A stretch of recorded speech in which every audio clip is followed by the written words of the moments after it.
the wildebeest. There's hardly any tree Everywhere, cover isn't here. it? 3D The men are sound. exposed. Yes. Something we can't get anywhere else. It's just beautiful. We don't really want to be part of Russia and Any kind of everything they're weather doing. problems The whole that you can Georgia is imagine, we against got it. them This here. place is We have being held up as an earthquakes. example We of have tsunamis. positive change. Looks It like was we have none built of those in things direct today, response to the Manchester Arena bombing.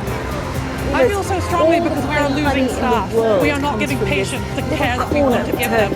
The BBC News Channel, more than just the headlines. A lot of black people think they cannot go to the water for surfing, and they can do it. Everybody can surf. Everybody can do it. Everybody can surf. Inspiring travel on the BBC.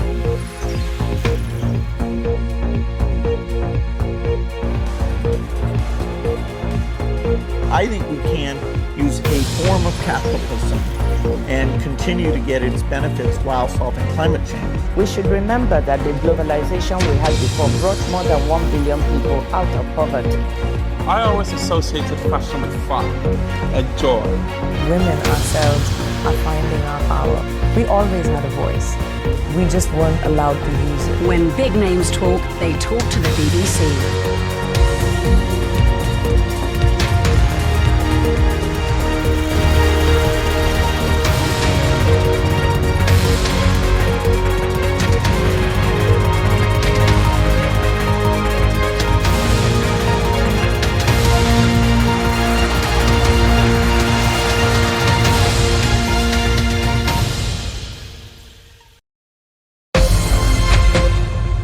I'm David Willis in Washington, and this is BBC World News America.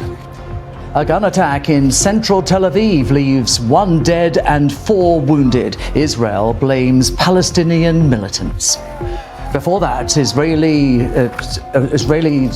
launched airstrikes on targets in Gaza and southern Lebanon as tensions rise in the region. Russian state media says the American journalist Evan Gershkovich has been formally charged with espionage. The US has yet to confirm the reports. And it's been 25 years since the Good Friday Agreement. We hear from the generation born after that landmark deal about life in Northern Ireland now.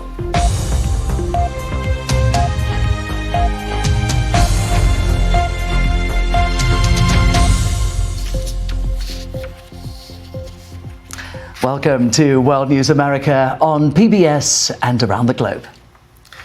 We start in Israel, where the Prime Minister, Benjamin Netanyahu, has ordered the mobilization of police and army reservists following a car ramming attack in Tel Aviv.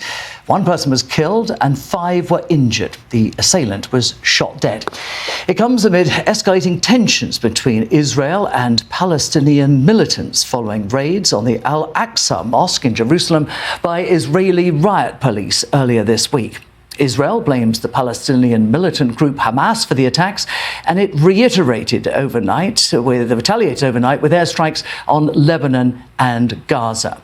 Rockets were fired from Lebanon into northern Israel after the raids, the biggest such attack in 17 years. Israel in turn responded with airstrikes on the Gaza Strip and southern Lebanon. And hours after the airstrikes, 2 Israeli sisters, who officials say were originally from London, were killed and their mother injured in a gun attack on a car in the West Bank. We should warn you that this report from our Middle East correspondent Lucy Williamson contains some distressing images. And we'll have more on that story a little later in the programme. But we're going to turn now to Russia, where state media is reporting that investigators have formally charged the Wall Street Journal reporter Evan Gershkovich with spying for the United States. No evidence to support the charges has so far been forthcoming, and Mr. Gershkovich denies the accusations. Well, joining me now is Sergei Garashko of the BBC's Russian service. Sergei, you know Evan Gershkovich well. How concerned are you for him right now? Sergei Garashko, we must leave it there. Thank you very much indeed for joining us. Turning now to the war in Ukraine, and Russia and Turkey have failed to reach agreement on further extending a deal that facilitates Ukrainian grain exports via the Black Sea. The deal was brokered by Turkey and the United Nations last July. It allows Ukraine to continue exporting grain through its Black Sea ports despite a Russian blockade in the region. It is the only significant diplomatic breakthrough between Moscow and Kyiv since Russia invaded Ukraine last year. Well, Russia's foreign minister Sergei Lavrov travelled to Ankara for talks with Turkish officials, but said afterwards that the terms of the current agreement had not been implemented. Ugo Pachega there. Well, we're going to take you back to our top story now, the unrest that we've been seeing in the Middle East. And joining me from Jerusalem is the BBC's Lucy Williamson. Lucy, what more do we know about these recent attacks? Lucy Williamson, many thanks indeed. The world's largest economy is a mass of contradictions these days, it would seem. Today, the US government released figures which show that wages are rising and unemployment is at a more than 50-year low. Yet the underlying trends, that's the figures that analysts crunch in an attempt to find out what's really going on, continue to show that consumer confidence is low and that what is known as business sentiment is at the sort of level that normally precedes an economic recession. Time then to call on our business correspondent, Samira Hussain. One of the two Tennessee lawmakers who were expelled from the State House of Representatives last night has told the BBC that he intends to seek re-election. Justin Jones called his removal an attack on democracy. Republicans voted to expel Mr. Jones and his Democratic colleague Justin Pearson for leading a gun control protest in the House chamber a week ago. A third Democrat, Gloria Johnson, narrowly survived the vote. Well, Justin Jones has been telling us about what's happened to him.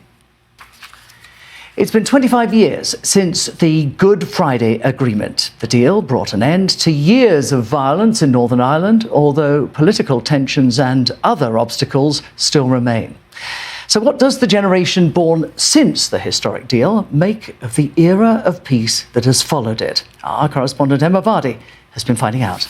Paul Cattermole, one of the founding members of the British pop group S Club 7, has died at the age of 46. The cause of his death is unknown, but there are said to be no suspicious circumstances. The popular group rose to fame in the late 90s, selling over 10 million albums worldwide. As part of their crossover success, they starred in their own US TV series in Miami, which became popular amongst younger viewers. And before we go, a bit of music, a bit of diplomacy, and a bit of history.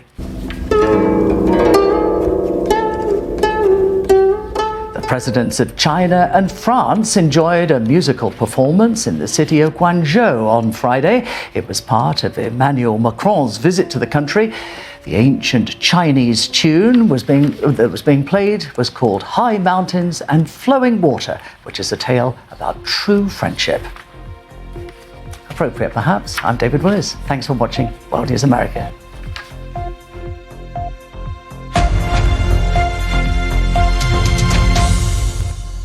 Hello there. There's a lot of dry weather for the Easter weekend. The Friday was a pretty decent one across the southwest side of Europe.